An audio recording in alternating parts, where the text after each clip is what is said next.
Welcome to Roseflower Radio, the show that goes behind the scenes of your favorite independent artists, creatives, and musicians.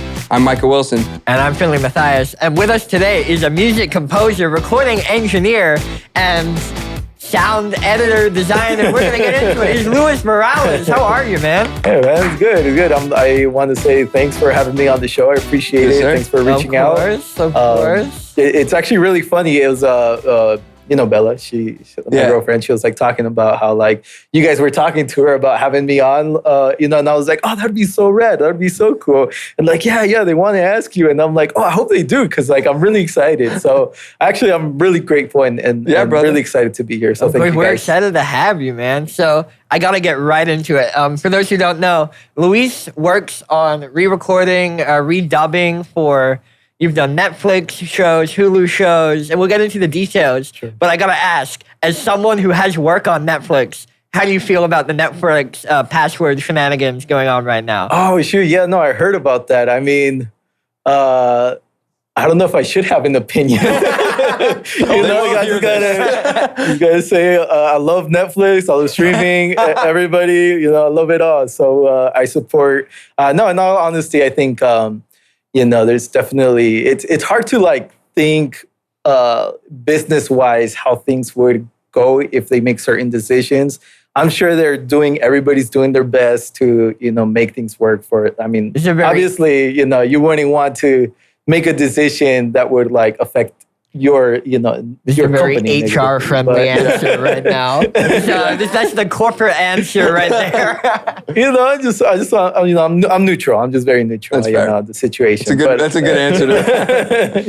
One of the things. So let's talk about like you growing up real quick. Because here's the thing, not like crazy. Like I don't, but sure. Let's say so. Like grew up in Utah. Yeah.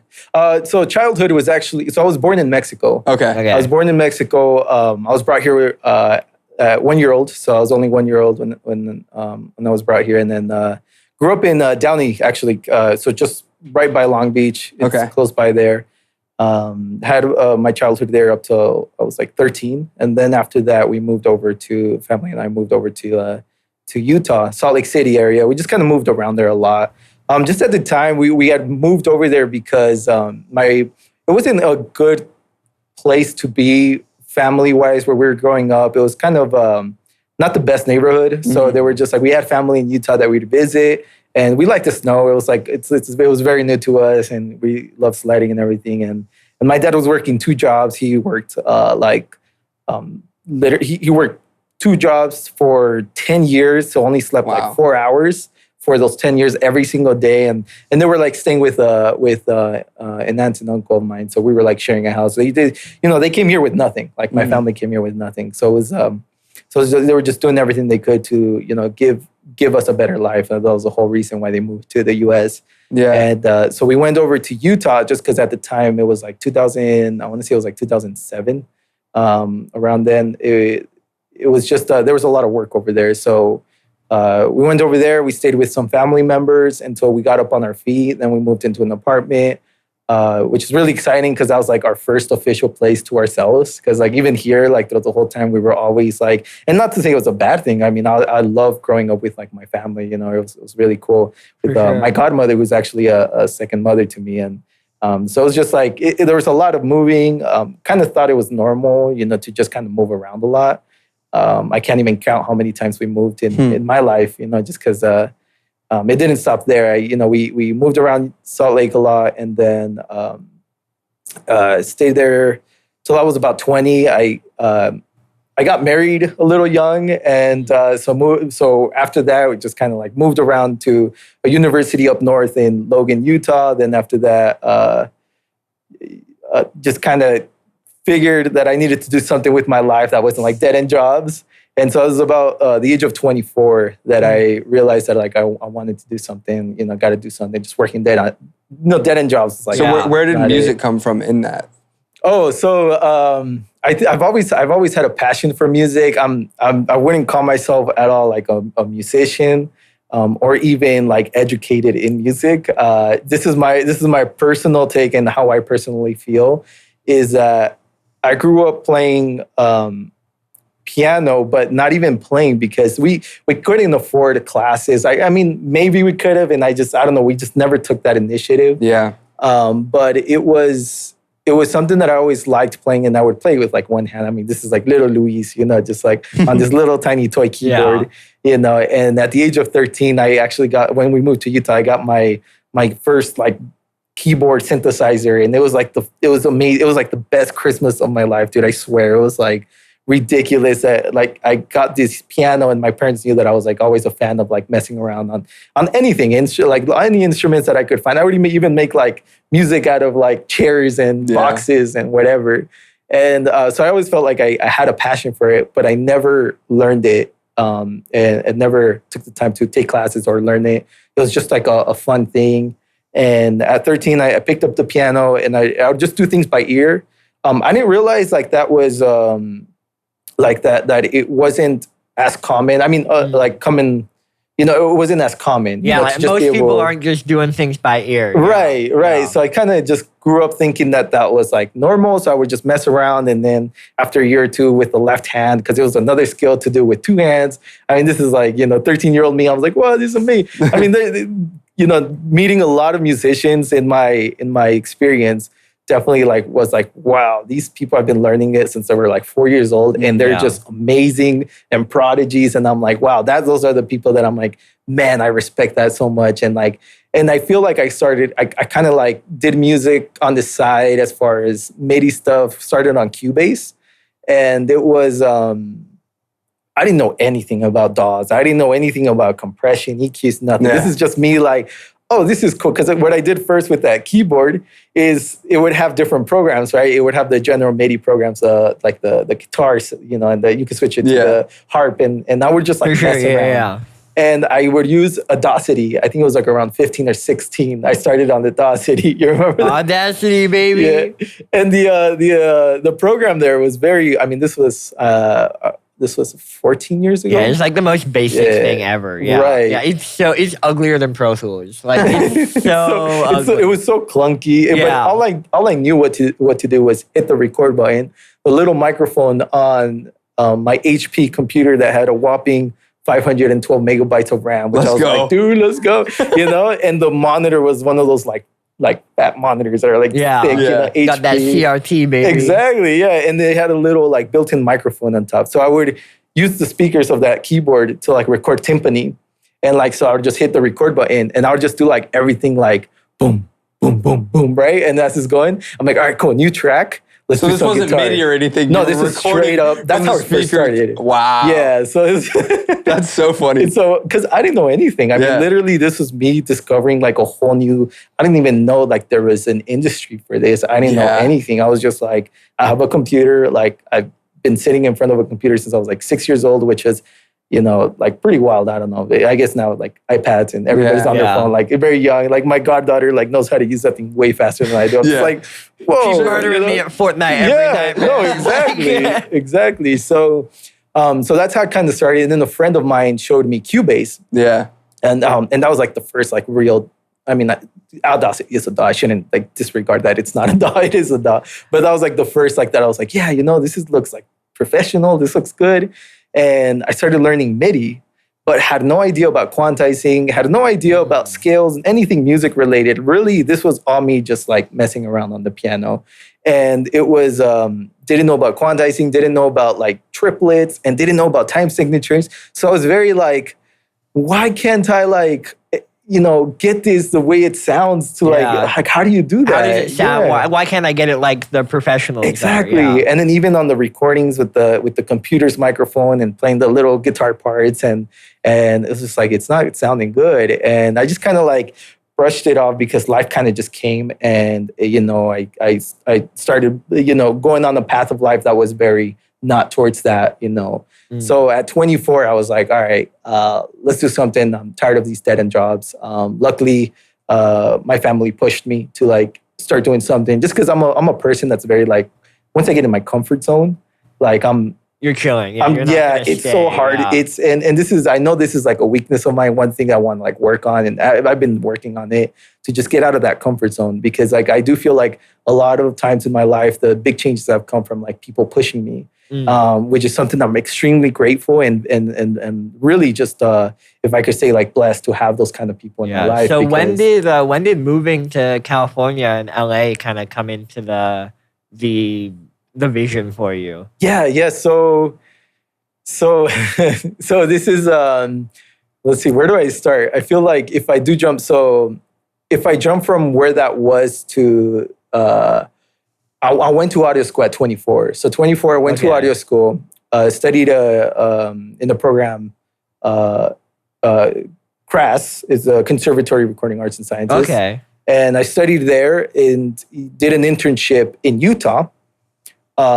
Which I got a crazy story, and I'm going to get to your question. I'm really bad. Good, I'm really bad at jumping. Like I'm so OCD with like jumping to like back and forth that I want to make sure I get the story. Yeah, you got it. You're chilling. Gotta build up to it. I gotta build up to it. We're nothing but side characters in this. Just tell.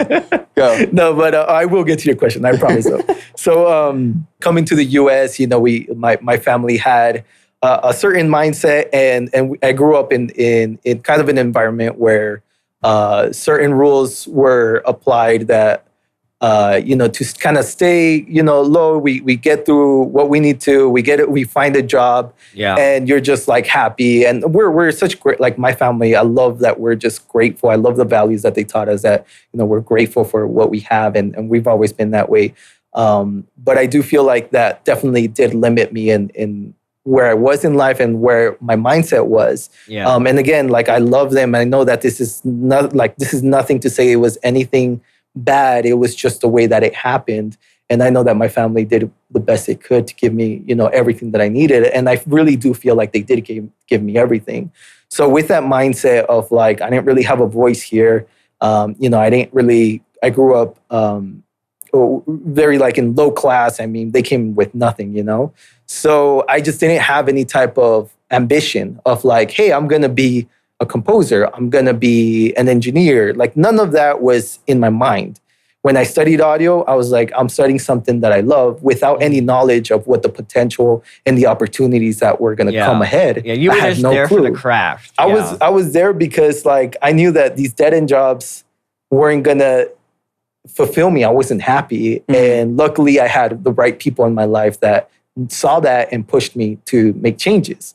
So audio school came. So I started learning. This is the first time that I'm like realizing that like being in high school, I had like 2.6 GPA. It was like super low. So I was like, it's just, I was in. Micah's like, you should survive. That's fine. It's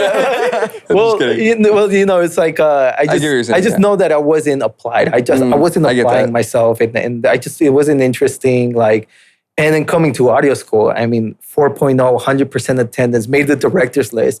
And this is a time where I was like, wow, this is like amazing to do something that you want to do and that you're working towards something that you love to do. And audio engineering was a whole nother field that I just had no idea it existed. And I fell in love with it. It was the post-production, sound design. They taught us live sound, all these things. And I was like, wow, this is amazing. And now I know how to coming into the school, I was like, I want to learn how to like record orchestras. I want to learn how to make my music sound better.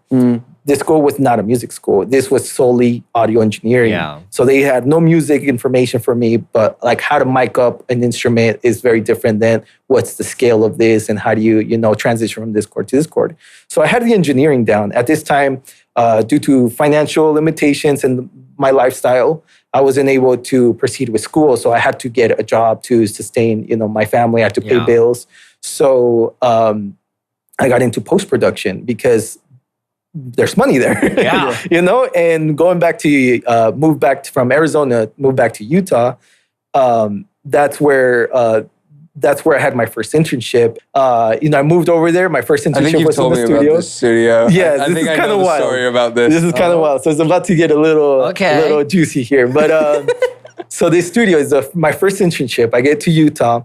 And it's a post-production / music production studio. Yeah. And they do picture as well. So they do video. It's like an all-in-one house studio. Amazing. I was like, wow, this is like the place I want to enter. And I had a list, my top 10 list. That was my number one. Damn. And my internship coordinator, I love her so much, Rachel. She's the best. I don't know. She's probably not. I don't know if she's watching this. Shout out Rachel. Shout out Rachel. Watching, She's right there. Yeah. Rachel, she's the best. And she got me that gig at the studio there. And I got there. She put in a good word for me. She knew that I was dedicated, 4.0, 100% attendance, showing that I had like an actual passion. I was very like respectful of like everything. And just there's a thing with studio etiquette as well. Being in the studio, not like. There's a lot of people who know their shit, but if they don't have like studio etiquette, they're easily out, know. So it was really cool that they taught us that and they showed us that. So I went to the studio. I get there, I intern, I'm there to sit in, and they're like, yeah, you can come in, sit in, shadow, watch the session. I'm watching the sound designer. I'm watching them recording orchestras. They're recording orchestras. They're doing all this stuff, and I'm showing up every single day. And they're like, wow, this guy's really, like, usually we have interns, but they don't they just come for like a day or two and then they're like, they don't come back. This guy's really sticking out, which is kind of surprising to me because I'm like, this is awesome. Like, who wouldn't want to sit in here? And so I'm there a lot of the times. Then I start noticing like things that they do that I can just jump on and do that is very minimal for them to start their day. So it could be either grabbing them coffee, maybe set up some cables ready for them to have them connected. I start doing stuff and I start like taking out trash without any, like I see them fill in. So I start becoming like this thing where they're like noticing, they're like, wait a second, like this guy's just here to sit in. And so I start kind of building my own like position there. And they're just like, I see a room that's like really like messy, that's like a storage room. And I just like go in and I clean that up. I organize everything. I mean, you couldn't even walk in it. And now it's like, it's super organized. And they're like, wow, look at what you did. And I don't say anything. I just kind of go in, kind of do it. I do get permission to be like, hey, do you mind if I just kind of clean up a little here? Yeah. They don't expect the full extent of what I was about to do, but I did it and they saw that. So they were like, we really like Luis. And they're like, we want him in this department. And music's like, no, we want him over here because he's helping us set up. And they're like, you know what? I think you've created your own position. There's a need for you. Like, we want you working here. Wow. And I was like, yeah. And this was at the end of my internship that I completed my hours. I the diploma. Yeah. And they're like, you're hired. And I was like, yes. And at the time I had booked a trip to Hawaii. And I was like, going to Hawaii. And we're putting it on the card. I'm gonna be paid good. I'm gonna be here for like 10 years. Dude, as soon as they set up my room, 5.1 room. This was like, we got the HD, Pro Tools HD card. We had at the time, the trash can was like the popular one. Yeah. Right? And then it was amazing that I had gone to the warehouse to where we pick it up from, this audio shop. And dude, it was like Christmas. My whole car was filled with so much gear, like JBLs and those, dude, just all microphones, everything, bro, just like ready. And I had set up my room upstairs where they were building more. They were planning to build more booths there. And as soon as I finished, bro, I'm like ready. And I've been editing all this. I've been like doing dialogue assembly, for like local TV shows. We would record like.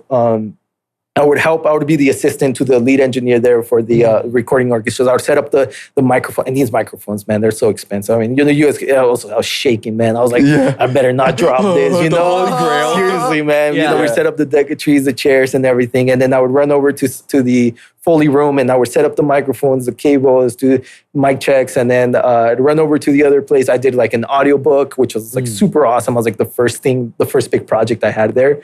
And then I was just always saying yes to everything. Everything was like, yes. Like I was never saying no. It was a night session. I was there. Like I just, yes to everything.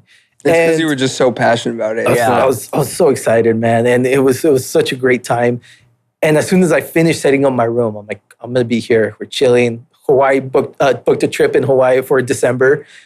And my buddy comes upstairs and he's a facilities manager. He's like, Luis, you got to come downstairs, bro. I'm like, why? What happened? He's like, everybody's here. The FBI is here. And I'm just like, what? Like, what? This is an awesome story. What do you mean, the FBI? So I'm just like, wait a second, the FBI? What? At our studio? Like, what's happening? We go downstairs and the CEO is there, the president, everybody's there, all the engineer, the picture team, the video editing team is there, everything. And I'm just like, what's happening? And what they did is they suspended us. They were like, the company is being investigated, or the owner of the one who's funding the place is being investigated for embezzling money, for fraud. And this is out already. This is public domain, so we can totally, So the owner, and again, I'm not going to say names or anything. Yeah. But had 12 other businesses. He had a lot of other businesses. His main business was a coin business, and he bought silver and sold it. And this is what he told his investors: I'll buy it when the price is high or low, and sell it when the price is high. It's investing 101 right there. That's good advice. And so, and apparently, I don't know if it was who called, I'm assuming it was the FBI, wherever it's investigating, calls the bank, and the bank's like, we don't have any account with this guy. Like, these vaults of silver don't exist. And everybody got fired. Everybody. And these are engineers who sold all of their personal equipment to the studio thinking they're going to be there for the rest of their life. Oh my gosh. And music publishing rights were sold to this. Everything was sold to this. And people had retirement plans in this. And it was just crazy. Everybody gets fired and the studio goes under. They start trying to liquidate everything. And I actually, at the time, because I was out of a job, I had somebody who was working on the case who I knew who helped me in helping them out getting inventory of the whole studio. They're like, you know this place very well. You figured out everything that's in the studio. I think you're the right person for this job. And again, going back to making yourself useful. See how that opportunity of knowing everything. I studied everything in the studio, every piece of equipment. I looked up manuals. I was trying to just be ready. So when the opportunity did come to be useful, I was ready. And so unfortunately, it didn't work out that way in the end. But it did help me in hey, we need inventory of everything in the studio so we can sell it and try to liquidate it. And you're the right guy for this. So I went in. I was lucky because I was jobless. So I was like, okay, and so I go in, I help them out. That was a nice little gig that I got there. So I was just grateful. I'm it was sad though coming back. I was I saw my room too, and I was oh no. And it was painful. It was very sad. Everything's quiet. Because dude, that place was amazing. The right people. Everybody in that studio was the right people. Everybody, we were clicked. Dude, we were almost getting Amazon, we were almost getting Netflix, Disney at the time at that studio. We were doing good. I mean, we were recording amazing artists too. We did a session with Pentatonics. We did a session with Cascade. Nice. It was just we were getting a lot of big, it was awesome. It was just a great place. We did do an ADR thing for Netflix anyways, but it was super cool. And Motley Crue. Really? Yeah. That's so awesome. The Dirt, yeah. So the lead engineer for that session was actually he's a composer, and he did. Sorry, I'm probably derailing now. No, but Anyway, do you remember his question? Yeah. Yes. So I forgot my question.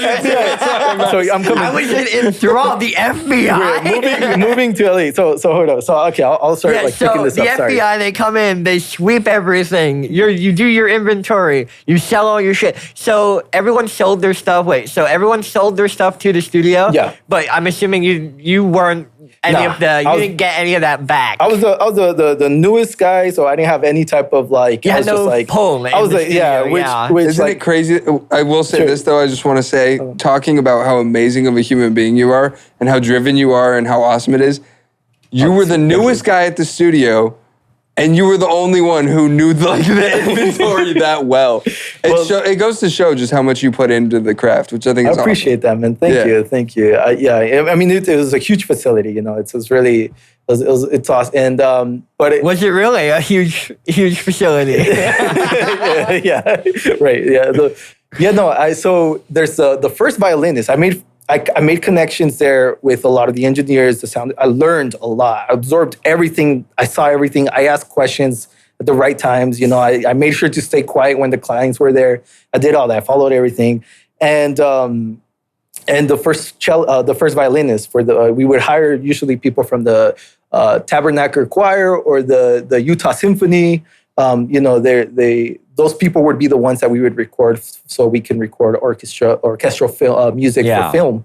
these were the same people, which is really cool because like it's a really small community, and it's the same situation out for here. If you know someone, they know someone who you know that it's like it's all connected. So that circle was very like tight over there as well. So the first violinist, he actually was renting a space in that studio on the top floor. And I knew him. He was like, Luis, like, do you, like, I know you, like, we're all like you guys we're all let go. Like, I could use some help moving my stuff out of there. I've talked to the lawyer. They're going to give me one day to go in and grab my stuff because that stuff is actually mine, not the studio's, the closet. So I'm like, dude, of course, man. I said, yes, another opportunity. Yeah. Like, I need the job. And I'm saying like, it's moving, whatever, man. I'm trying to make, I have bills to pay and a family, to pay for it and everything. So I go upstairs, I help him bring down his stuff. And he's all like, I'm going to go to this studio down the road. Do you mind helping me like take this as well? I'm like, yeah, man, of course. We get down there. And funny enough, man, the second choice of the studio that I wanted to intern at is a place called LEE Studios. And that's the studio that this guy's taking me because he's like, let me introduce you to these engineers. And I'm just like, what? This is so, I'm just saying, I'm trying to keep cool, bro. I'm like, oh my gosh, like, dude, this is the studio that I wanted to like come intern at. And I go in there, and this is like 2-3 months after that. And I go in there and I talk to the lead engineer there, and they're like, yeah, you know what? We heard what happened at that studio. And he was like, well, let me get your number. It's like, we would love to like help out where we can. We always have sessions. We can use some help, some help setting up sessions. Sure, I gave them my number. I don't hear anything from them until, and this was like back in October, November time. And December comes, I have a non-refundable trip to Hawaii. I gotta go, right? Yeah. I'm like, you're not gonna jobless. not go to I'm Hawaii. gonna, I gotta enjoy it if I'm gonna have to pay it back regardless.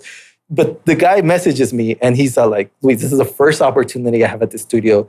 The session lands in between those vacation days that are booked. And I'm just like, and I had told my ex-wife, I'm like, I don't know if I should go. Should I go? Because like, if I go, it's going to show them that I'm interested. If I miss this opportunity, that might stop them from calling me.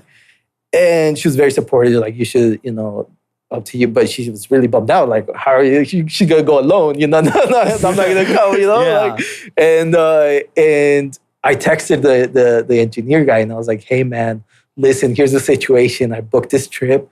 I'm so sorry. Like, I am really interested, but like any chance that like you guys would need help after I come back, I would be so like, I'd be willing, And he was such a, Glenn, this guy, amazing engineer. I'll tell you, Glenn. Dude, shout out Glenn Johns. Who's it, Glenn Johns? Glenn, who?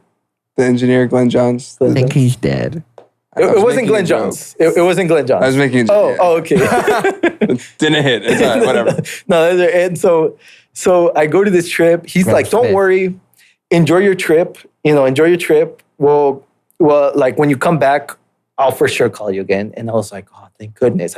That's cool. I come back. He actually calls me. And I'm like, hey, great. Come in. We set up a session for some mics.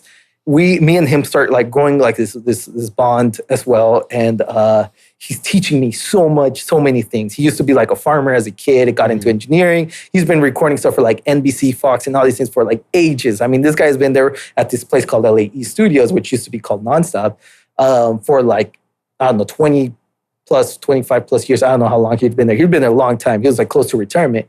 And like, this place is awesome. I'm like, this is awesome, but it's contracting work. This isn't a hire. So I started getting side gigs where I'm like recording local artists, which are friends of friends. They want to come in. I started investing in like a little condenser microphone. I started recording them. So I kind of did that on the side. And then I started working for a translation company called In What Language. And we were doing voiceover stuff at that translation company. Is that where you got into a lot of the like English dubbing and stuff like that? Yeah. So we would do dubs. But it wasn't. It was the other way around. We would translate from English to other languages. Oh. So which was difficult because it's like, I don't know Arabic, I don't know German, I don't know Chinese, and these project managers, which are like amazing. They were an amazing team, by the way.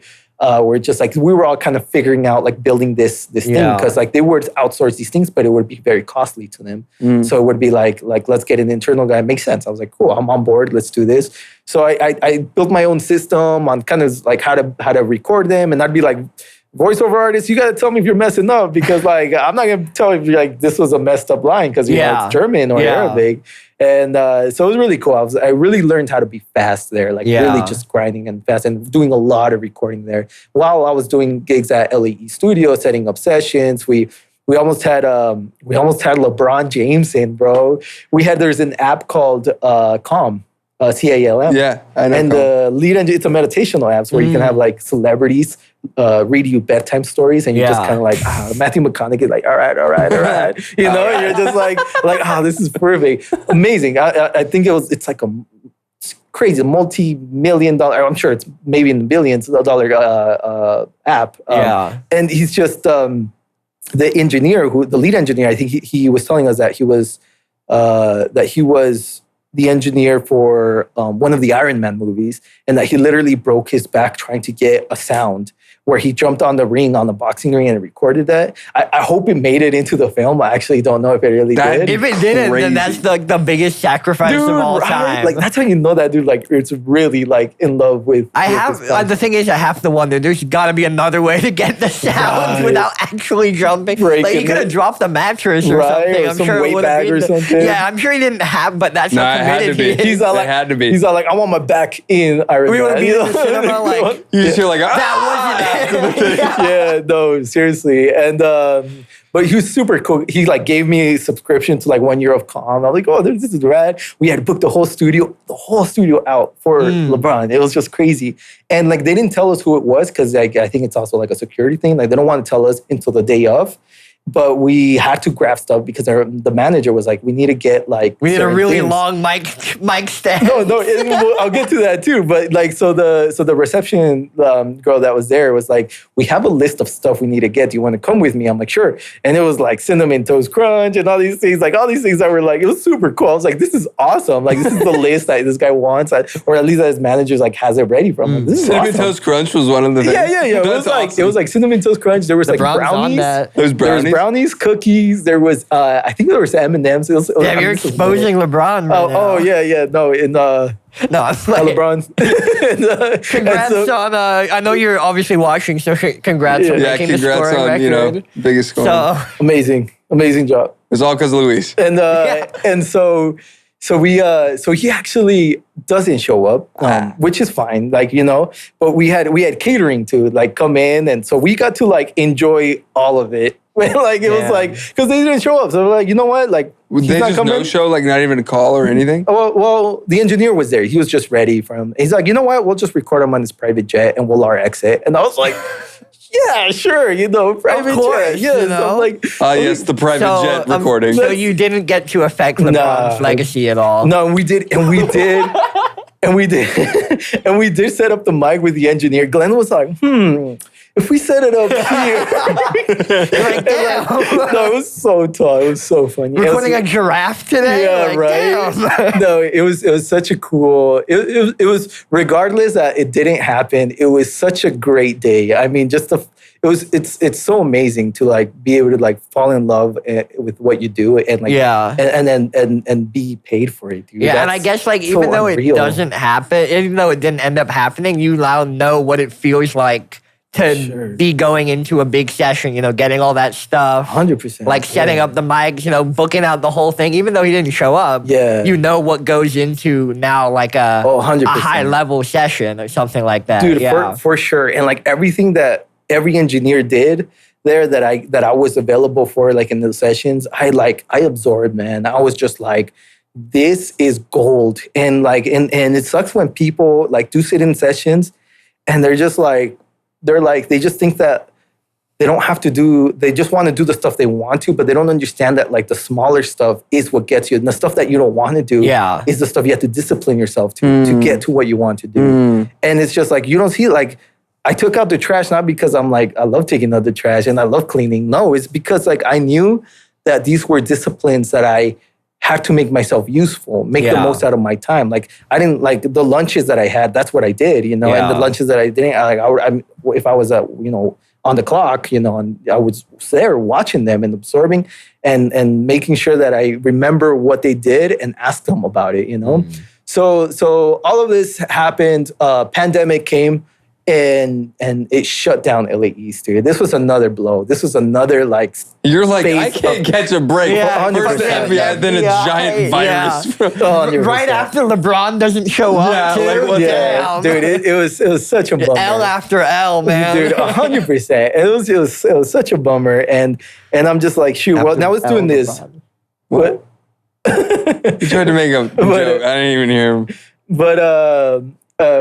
But anyways, it was a bummer, but it was like it was like a learning thing. It was like almost like I'm starting to like realize a pattern, and I'm starting to like become better for it, because it was more of a state of mind. Be like, everything that's good doesn't last forever, but also everything that's bad doesn't last forever. That's true. And these things just like they come in waves, man. And it's like when you're in a good time in your life, know that it's not forever and enjoy the hell out of it. That's what makes it good. Enjoy it. And exactly. And the bad times that are coming in front of it or before it is what makes that good. Yeah. And when those bad times do come in your life, it's definitely something to think about, that it's only temporary. You know, it might be a longer patch than normal, but it's only temporary. If you're in a rough patch, man, like the good times are coming. And be grateful for those bad times, even though it's hard to see it at the moment, because those good times are just going to feel so much better for it. Yeah. Man. You know what I'm saying? Yeah. So it's like, that was a life lesson for me. I was just like, you know what, I'm going to take this, and I realize that every single gig is not for sure. Nothing is guaranteed. Yeah, because you could have taken like the lesson from that could also have been like, damn, this shit is not sustainable, and you could have just walked away. Like, that's a really good lesson, as opposed to like the other side of the lesson that you could have learned there.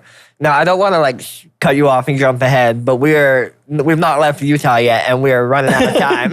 Okay, I'll speed this up here. Yeah. So overall, closes down. Dubbing side work kind of starts slowing down. I decide to study music, and I'm like, you know what? I think I'm ready to move on to the next thing, the next half of what I need. I got engineering down. Definitely, it's gonna be not down that I have it for like. To say that I have it down is just saying I have enough of the tools to progress, forever be a student of audio and progress in the way that I want to. And now I want to add music.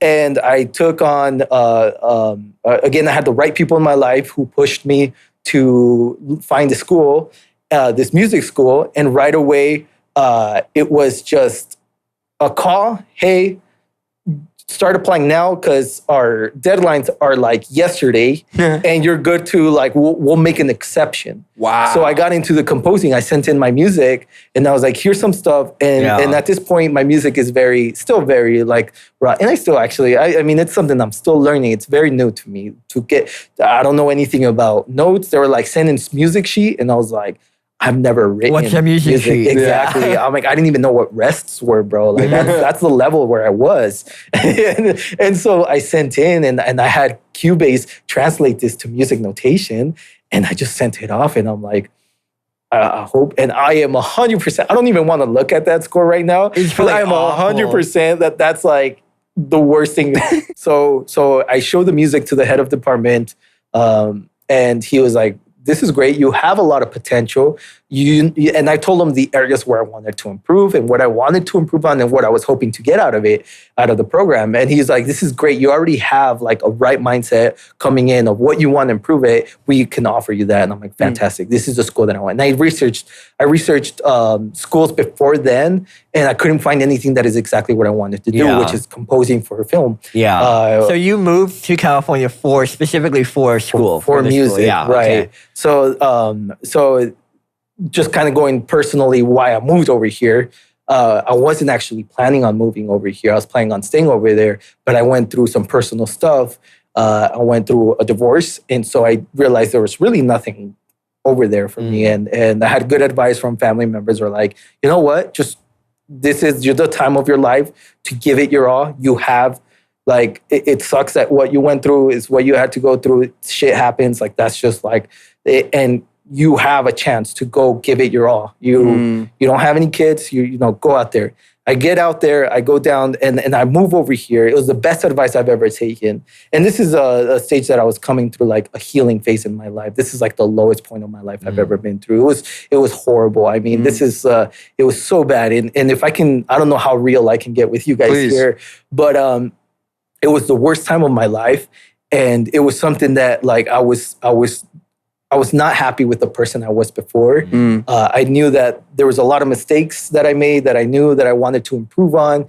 And it was a depression. It was a phase of actual depression. And there was days where I was paralyzed, where I couldn't move. I couldn't get out of bed. It was very unreal to me because I'm normally, as you can see, I'm very positive. I'm energetic. I've always been this way. But, certain things, decisions in my life led to a life that I wasn't happy with. And after that split, and I came down here, that big move, that big jump, I decided to start running and exercising because that was like almost like a way to cope with like feeling something. And I would, and again, just try, hopefully I'm not too graphic here, but I would run to the point where like my nails would fall off because I knew that was like the only thing that can like make me feel something. And I was it was tough, man. It was hard. And I was by myself out here. I mean, I was staying with my godmother and uncle, and they gave me a lot of support, but they're always working their wires. So I was by myself here, man. I have extended family over here as well, but I'm not too close with them.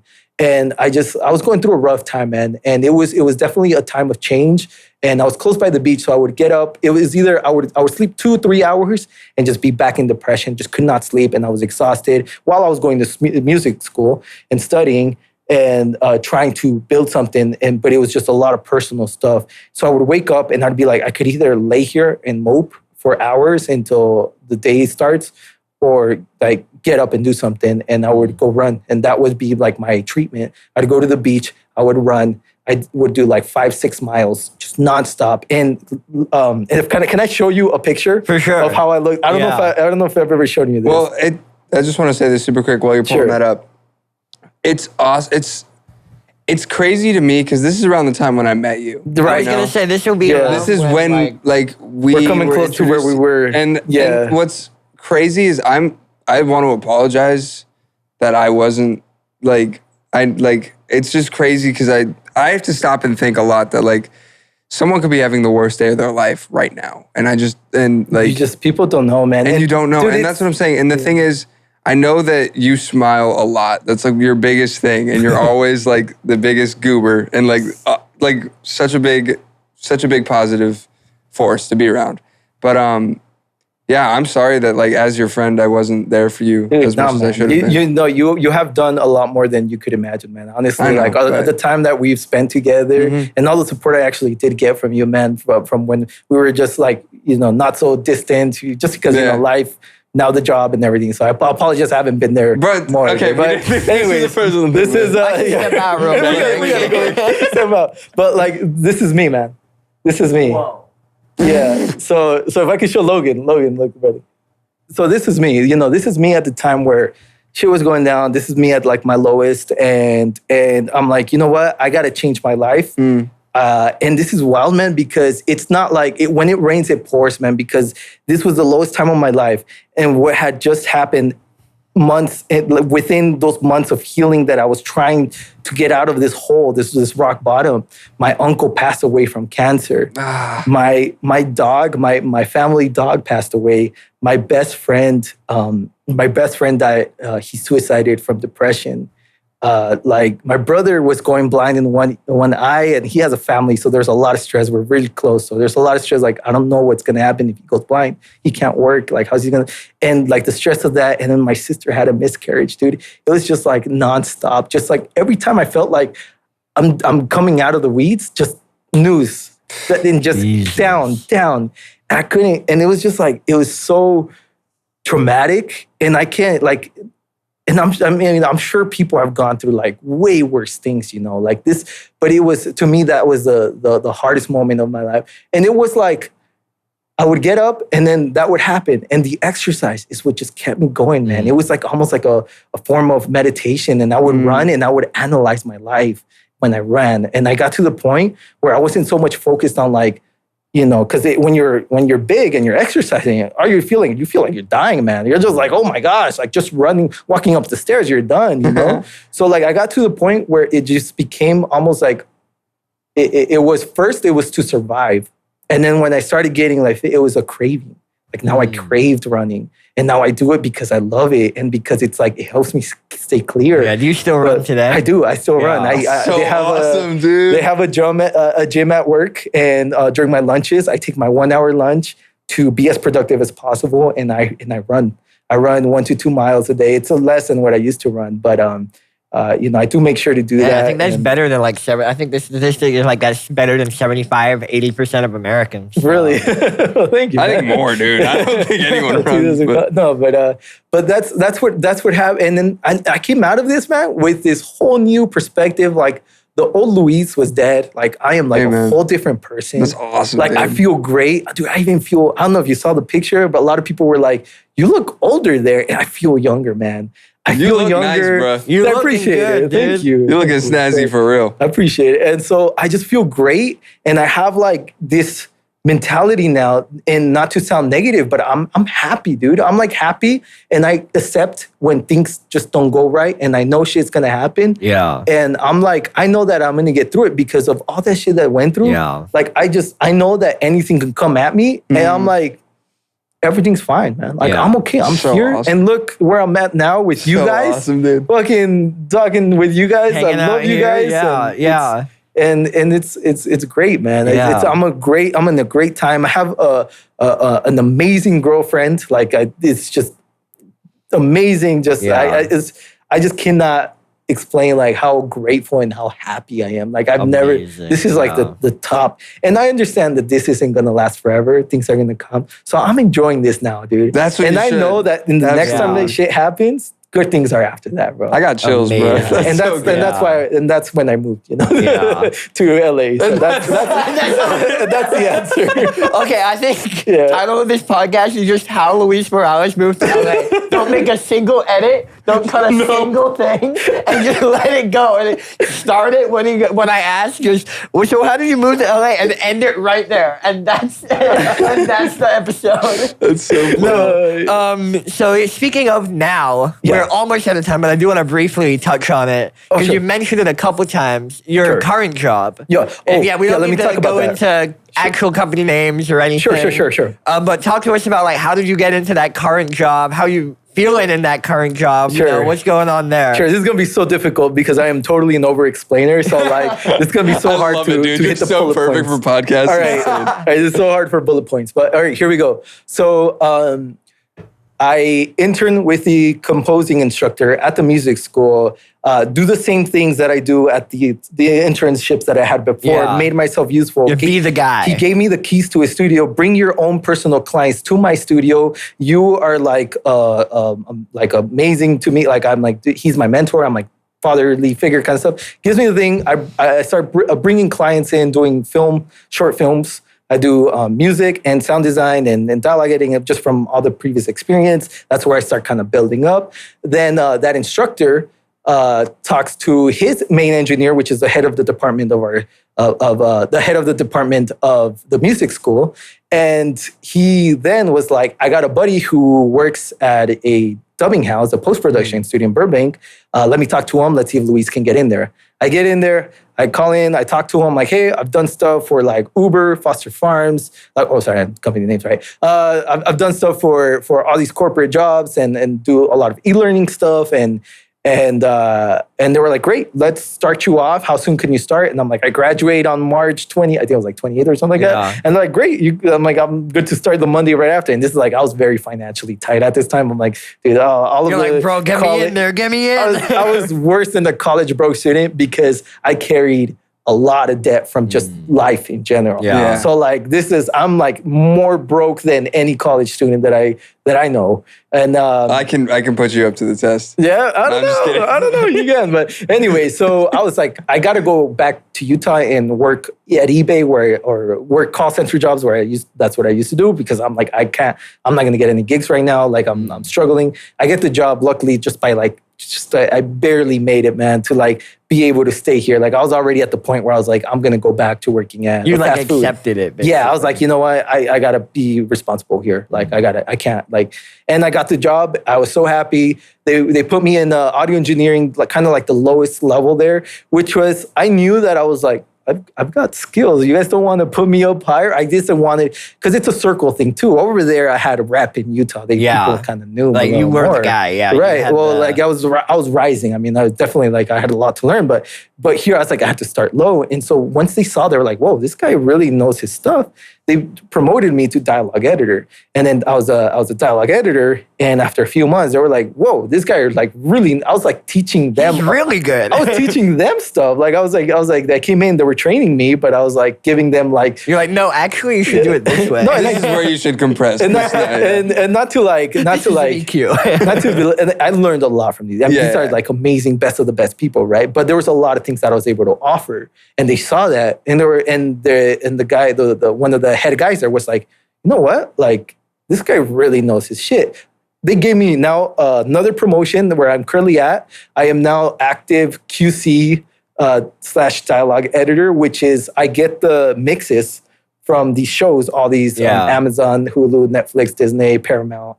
I get these shows from the mixers that first they record it, then they mix it, and then they send it to me, and I make sure everything is good. If there's an issue where something's missing, I'm like basically overseeing it and making sure if there's an issue with the mix, I either try to fix it there or I send it back to the mixer. What program are we talking here? Pro Tools. This is Pro Tools. Yeah, okay, Pro Tools I thought so, because I wanted to ask, how many tracks are a session like that? So interesting. Okay, so dubbing specifically, dubbing specifically will be smaller than an actual production because we get what is called an M&E, and this is music and effects that will be sent to us specifically for dubbing purposes where we get a film that's from another country, but they record a lot of on-production stuff, on-production sounds. So we, usually our clients fill in that stuff. So there's, and getting to your question, I'm sorry, I'm deviating again. The amount of tracks we have. Part 2. How many tracks are in Pro Tools? And then it's like another 40 minutes. Yeah, it could be 70. Hold on, let's see. I think I've seen up to 65. A feature usually has a lot of characters. Yeah. Because there's a lot of like characters. There's the main characters, the side characters, and then there's like the miscellaneous characters, little call outs and stuff like that we have to dub. And then you have like optional tracks, and we're working in 5/1. So really, I'll have to count and get back to you on that. But I would safely say around right there, 70. Put it right there. Yeah, around. Yeah, I'll put it Right there. That's how many tracks there are. Yeah, let me get back to you on that. I'll see if I can find a good size one. But there's definitely a lot of tracks. I mean, and they get condensed down. I mean, they get condensed down from every department. They get kind of condensed down. You know? So, I mean, by the end of it, I mean, I'm sure we're well over like 200-300 tracks. You know. So from the recording, you get all of their tracks, and they send us what, you know, they send it to the editor what only they need, and then they have a lot more tracks because they work with other stuff. And then they send to the mixer a condensed version of that. And then the mixer definitely has the most amount of tracks because he's running a bunch of stuff. And then that's when they send it to us. And we get the full mix, which like, that's what I'm really excited for on my position, where I get to deep dive into these mixes and see how like the top of the top people do it. I mean, these people have like done it all, man. And it's just like, and I'm getting, it's such an amazing position. I'm so grateful for it. And I know that I have so much to learn. And I know that like, I know nothing. That's what I know. And I think that's the most important thing to just keep in mind, because like the people who assume they know everything are the people that, the ones that try to do more than they need to in the studio. And then they're like, this guy's, get him out of here. He's getting in my way, you know? Yeah, when you're just doing what you're told when you need to, and just knowing that you're not the best at everything, and learning and allowing yourself to learn is how you get into positions like this right now. And I love your teachability and all that too. I feel like that's just a trait that you have and that's just something that you always do. Yeah. You're just very teachable, and it's cool. It's like having that like humility to understand. That's super cool. Yeah, I think this has been like one of the most emotional roller coaster podcasts we have ever done. Luis, thank you so much for coming down, Yeah, brother. man. Seriously. Is there anything you want to promote? Any socials you want people to go follow? If they can find you anywhere, they maybe some work that you've done where they can listen and be like, that's a Luis mix right there. You know, what do you want the people to know? Yeah, that'd be you can. I got an Instagram. Follow me at luis.filmpostmusic.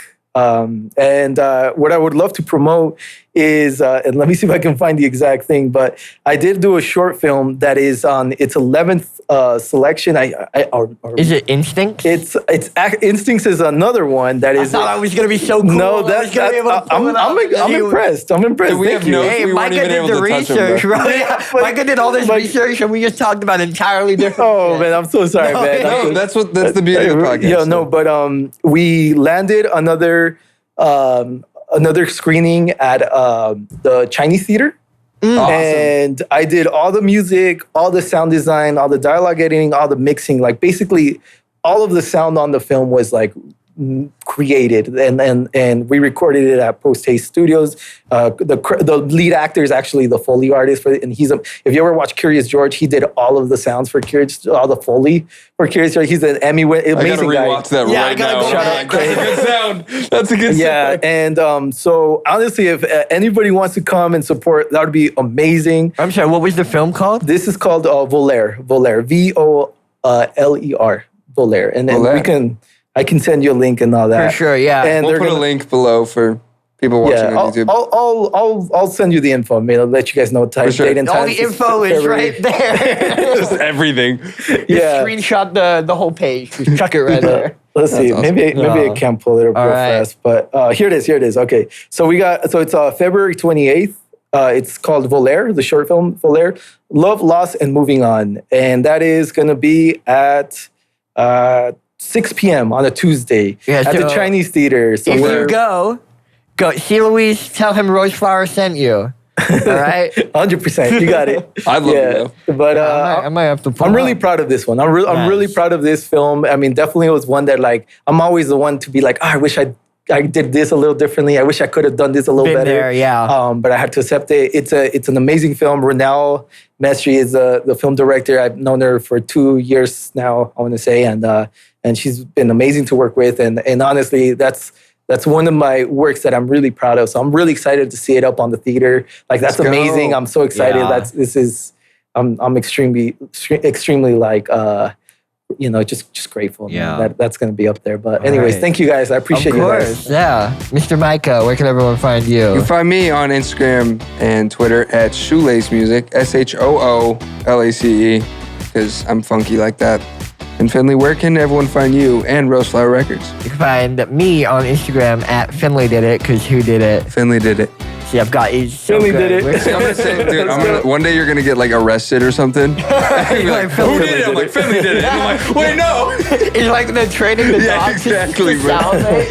That's That was Micah. easy, you know, one of those. No, you can find Roseflower Records at Roseflower Records on Instagram, at Roseflower Records on TikTok, at Roseflower Records on Twitter while it's still around, at www.roseflowerrecords.com. We live stream every week, 6 to 8 p.m. PST from right here. Listening to your music is a lot of fun.